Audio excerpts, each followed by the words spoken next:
Қайырлы күн, құрметті көрермен, бүгінгі шолуда сіздерді осы аптадағы Қазновости ақпараттық порталында жарияланған маңызды жаңалықтармен таныстырамыз.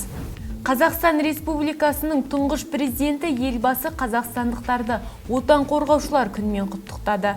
Мемлекет басшысы әскерилер мен құқық қорғау органдарының қызметкерлеріне ордендер мен медальдар тапсырды.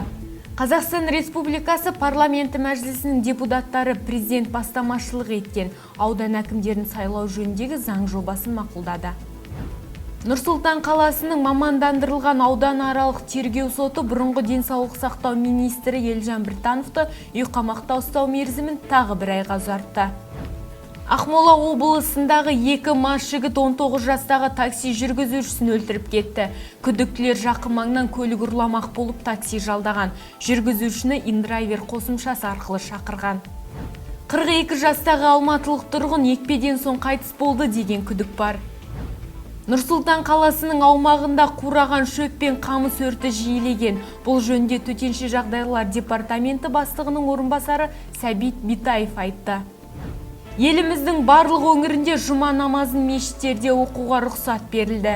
Енді елордалықтар Қытай вакцинасын өз қалауы бойынша салдыра алады.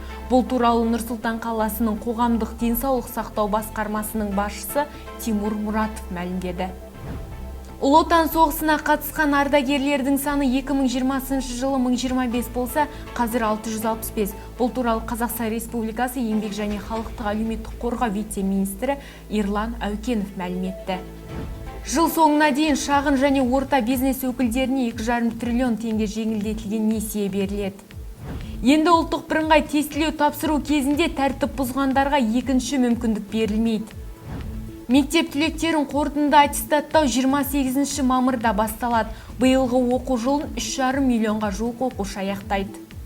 Спорттан бір ақпар. Манчестер Сити чемпиондар лигасының екінші жартылай финалдық кездесуінде Пари Сен-Жерменді 2-0 есебімен жеңіп, турнирдің финалына шықты.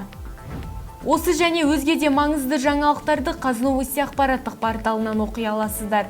Келесі аптада кездескенше аман болыңыздар.